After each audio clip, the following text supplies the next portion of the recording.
Betting apps case రోజుకొక మలుపు తీసుకుంటోంది. ఇప్పటికే ఈ కేసులో విష్ణుప్రియ, రీతూ చౌదరి లాంటి ఇన్ఫ్లుయెన్సర్లపై కేసులు నమోదయ్యాయి. మరోవైపు విజయ్ దేవరకొండ, రానా దగ్గుపాటి లాంటి స్టార్ హీరోలు సైతం ఈ వివాదంలో చిక్కుకున్నారు.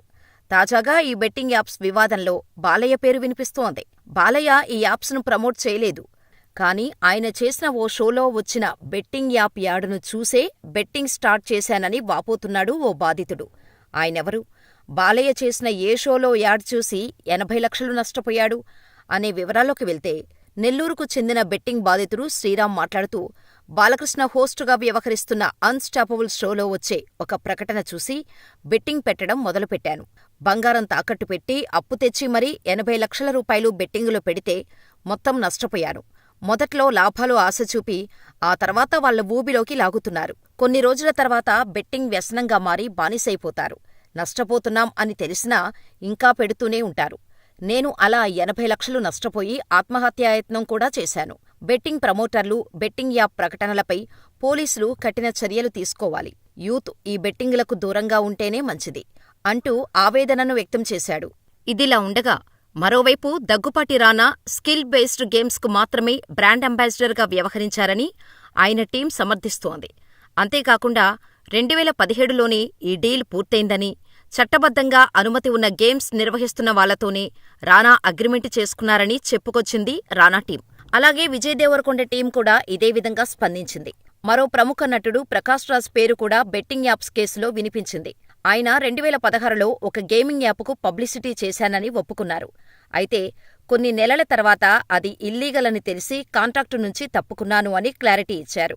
ఈ నేపథ్యంలోనే బెట్టింగ్ యాప్స్కు సెలబ్రిటీల ప్రమోషన్స్ అనే వ్యవహారంపై తీవ్రంగా చర్చ నడుస్తోంది. బిగ్ స్క్రీన్ సెలబ్రిటీల పరిస్థితి ఇలా ఉంటే, మరోవైపు ఇందులో చిక్కుకున్న స్మాల్ స్క్రీన్ సెలబ్రిటీలకు చుక్కలు చూపిస్తున్నారు పోలీసులు. వరుసగా కేసులు నమోదు చేసి చట్టపరమైన చర్యలకు సిద్ధమవుతున్నారు. ఈ నేపథ్యంలోనే అన్స్టాపబుల్ షోలో యాడ్ కారణంగా బాలయ్య పేరు ఇందులో వినిపిస్తుండటంతో దీనిపై ఎలాంటి చర్యలు తీసుకోబోతున్నారు అనేది ఆసక్తికరంగా మారింది. అయితే తాజాగా యాంకర్ శ్యామల తెలంగాణ హైకోర్టును ఆశ్రయించటం చర్చనీయాంశంగా మారింది. పోలీసు విచారణకు హాజరవుతుందని ఆశిస్తే ఆమె హైకోర్టు మెట్లెక్కి క్వాష్ పిటిషన్ దాఖలు చేయటం గమనార్హం. తనపై నమోదైన కేసులను కొట్టివేయాలని ఆమె ఈ సందర్భంగా కోరింది. కానీ ఎందుకు కేసులు కొట్టేయాలి అనే దానిపై మాత్రం ఆమె మీడియాకు ఇంతవరకు ఎలాంటి వివరణ ఇవ్వలేదు. ఈమెతో పాటు కేసులు నమోదైన ప్రతి సెలబ్రిటీ సోషల్ మీడియాలో స్పందించారు. ఏదో తెలియక తప్పు చేశామో, ఇక మీదట ఇలాంటివి చెయ్యమో, జనాల్లో వీటిపై అవగాహన కల్పిస్తామో అంటూ చెప్పుకొచ్చారు. నిన్న ప్రకాష్ రాజ్ కూడా దీనిపై స్పందిస్తూ, అప్పట్లో తెలియక చేశాను, తెలిసిన తర్వాత కాంట్రాక్టు రద్దు చేసుకున్నాను, అప్పట్లో నేను ప్రమోట్ చేయడం తప్పే అని వివరణ ఇచ్చుకున్నాడు. కానీ యాంకర్ శ్యామల మాత్రం అలాంటి వివరణ ఏమీ ఇవ్వలేదు. నేరుగా హైకోర్టు మెట్లెక్కింది.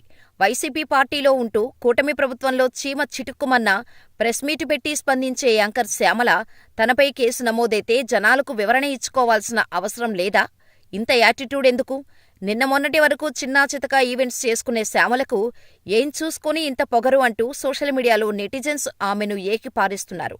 కనీసం ఇప్పుడైనా ఆమె వివరణ ఇస్తుందో లేదో చూడాలి. ఒకప్పుడు బెట్టింగ్ యాప్స్కి ప్రమోట్ చేశాము, ఇప్పుడు చేయటం లేదు అనడానికి లేదు. ఆమె రాజకీయ అరంగేట్రం చేయకముందు కూడా బెట్టింగ్ యాప్స్ని ప్రమోట్ చేసింది. సెలబ్రిటీలందరికీ ఒక రూల్, శ్యామలకు ఒక్కటే మరొక రూలు అన్నట్టు ఎక్కడా రాసిపెట్టలేదు. కాబట్టి ఆమె వేసిన క్వాష్ పిటిషన్ను కొట్టివేసే అవకాశాలు ఎక్కువగా ఉన్నాయి. ఒకవేళ రాజకీయ పలుకుబడిని ఉపయోగించి ఈమె క్వాష్ పిటిషన్కు హైకోర్టు ఆమోదం తెలిపితే మాత్రం అంతకంటే అన్యాయం మరొకటి ఉండదు అంటూ చెప్పుకొస్తున్నారు నెటిజన్స్.